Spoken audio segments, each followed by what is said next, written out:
Hornets a very good team. Jaylen Brown at 35 points, 9 rebounds. Jason Tatum added 23. Boston took down Charlotte 113-102. So the Celtics now 3 games behind the Pistons in the 2 spot, which they can lock up tomorrow at the Garden when they face the Knicks, who are in the 3 spot.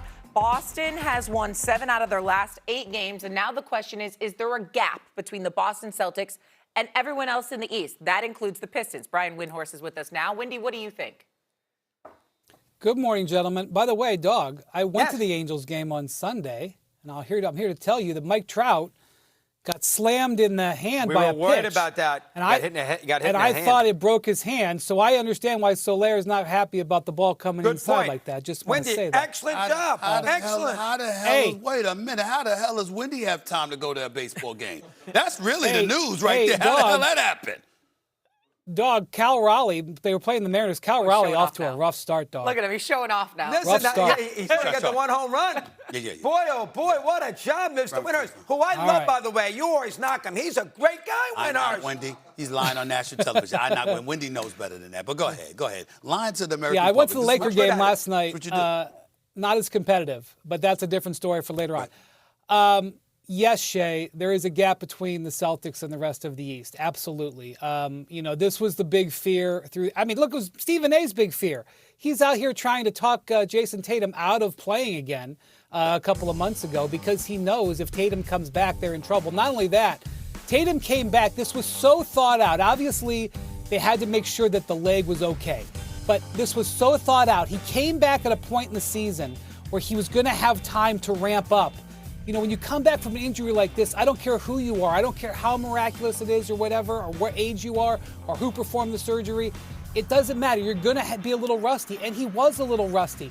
But now he's almost a month in now. He's gotten so many minutes under his belt, and the way the Celtics play, it is just seamless the way they can bring him back in. Jaylen Brown's shots and minutes and usage rate hasn't suffered at all. They've plugged him right in. So if you're in the Eastern Conference and you're watching Tatum get better by the week, of course you're going to be worried. I do think that the East playoffs are going to be compelling for various reasons. I think people are underselling the danger that the Knicks might bring.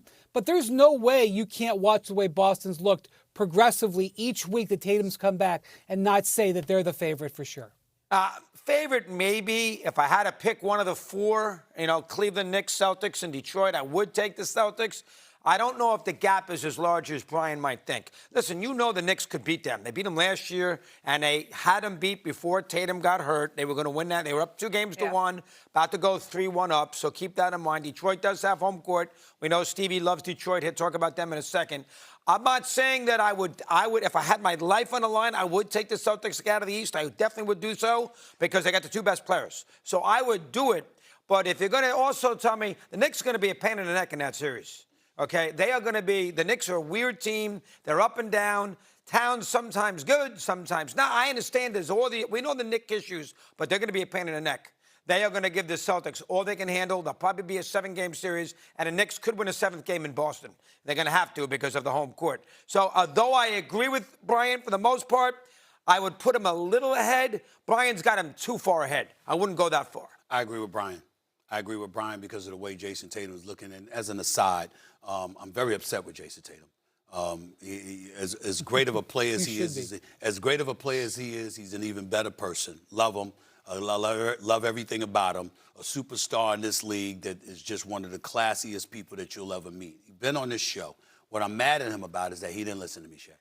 Say you can relate because you don't listen to me. He didn't listen to me. You can relate because you don't listen to me. I'm very upset because Jason Tatum, I tried to coax him into sitting out the season. I said, it's an Achilles tear. You don't want to come back. You want to stay home. Just stay away. Relax. They don't need you. It's okay. It's all right. Okay, you could come back next season. When I said that the New York Knicks were going to the NBA Finals because Jason Tatum had that damn Achilles tear, Damian Lillard, while in Milwaukee, had the Achilles tear, and of course Tyrese Halliburton, who knocked the Knicks out the last 2 years, had the Achilles tear. And damn it hasn't worked out because this damn Jason Tatum, it's really getting on my nerves right now. Over the last 6, I'm just looking at this guy right now. Over his last 6 games, Jason Tatum is averaging 25 points on 46% shooting, 38.5% from three-point range. By the way, he's also averaging 10.7 rebounds and 7.3 assists. This is a guy coming off an Achilles tear, 200-plus days ahead of what Kevin Durant and others came back from when they had the Achilles tear. I'm like, damn it. And they're 13-2 with Jason Tatum in the lineup. And they're an Eastern Conference best 11-2 since March 14th. I am very, very concerned. And the New York Knicks don't look like the New York Knicks we've known and loved over the last 2 or 3 years. Yes, they're a good team. Yes, they're a playoff caliber team. But these are not the same Knicks. These are not the same gritty Knicks that looks like they'd cut your eyes out if they had to beat you that we watched over the last few years. This is a softer version of the Knicks. So that combined with the inexperience and being devoid of a second offensive option like Detroit is, even though Jalen Durham can score and he's an all-star and he's a really good player, somebody that Knicks should have drafted, by the way, don't get me started with that. Even though that's the case in Detroit, you don't have that bona fide secondary offensive player from the perimeter, and you look at the New York Knicks being who they have been, particularly against teams with a better than 500 record, I find myself siding with Wendy on this one. I think the Boston Celtics have emerged as the team to beat in the Eastern Conference by a difference. You think more than me? Okay. So I can... Yeah, I will say that I do think, Shay, that the Knicks are somewhat undervalued. What Dog is saying, there's a few things with the Knicks I can't really explain. For example, their starting lineup doesn't play well at all in the first and third quarters. Like, they don't fit together for various reasons. But then when they close games, sometimes they're really good. That group is really good. I can't quite explain that. I can't quite explain why, for example, Mike Brown stopped playing Mohamed Diawara, who I think is a really nice young player that should be getting more minutes. All of a sudden, they just stopped playing him. I agree with that. I can't figure out why. But what I will say, guys, is the Knicks are set up to be a good playoff team. They have all of the assets and all of the tools that you need to be a good playoff team, which is why they beat the Celtics last year, because they are particularly set up to win a playoff series, including they have a closer. They have a closer who can take a game that could go either way, grab it by the throat, and bring it home. Jalen Brunson has done this over and over. And for all the criticism that Mike Brown has received this year, and some of it is fair, he does have a history of being a very good playoff coach. And I've watched it firsthand. When you give him 4 or 5 days to prepare for an opponent, when you give him the opportunity to game plan between games, he does have a history of doing a very good job with his teams. So I would just say, I like the Celtics to win the East, but do not underrate the power of what the Knicks can bring. Yes, I think you saw the closing aspect of that when they played the Hawks the other night. Jalen Brunson really took over in the final minutes of the game, and the Hawks didn't really have that option in terms of a closer. We're not letting Wendy get away with that. You're not. I'm not underestimating the Knicks. I'm saying the opposite. We came into this season with expectations. This is not about us looking at the New York Knicks and walking around not expecting anything from them. This is about us expecting more, and we've seen less. There's a difference. This is what I had to tell the great Mike Breen when he went on the air and spewed his blasphemy about let's not forget how wonderful the New York Knicks have been in recent memory and since Leon Rose arrived and all of this. He's right, but that wasn't the point. The point is this was a window of opportunity that the New York Knicks were supposed to be capitalizing on, and it does not appear like that's going to be the case. And that is what has us worried and disturbed. And people like Wendy and Breen and Kendrick Perkins and others. I'll be on Mike Breen's side. love these people. I love these people. They're not getting away with it. They're not getting away with it.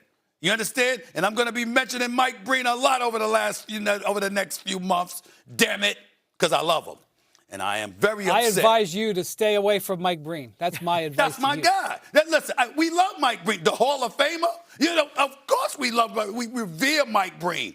But my goodness, to sit up there and to bring up, listen, we ain't won the championships in 1973. I don't want to hear anybody coming on the air lecturing New York Knicks fans about how we're supposed to appreciate where we are now. Well, where are we? We were in the Eastern Conference Finals last year. We talk about the Knicks. Atlanta might be a threat in the first round. They got to face Boston in the second round, which is why this game against Boston coming up is pivotal. We need to see how you're going to do. You got a 2-1 edge on them. But that was without Tatum. Now that Tatum's back, what you going to do? We got to see that. I want to hear about last year. I'm a Janet Jackson fan, my brother. What have you done for me lately? Woo, woo, woo, yeah. That's what I want to see. You understand? What have you done for me lately? That's what I'm talking about. Last year was last year. Anything less than a trip to the finals is not going to move us. If you get to the conference finals, okay, you did what Tom Thibodeau did. We appreciate that, and that's not a failure. But you got to at least do that. Where is your tea? Can I check what's in it?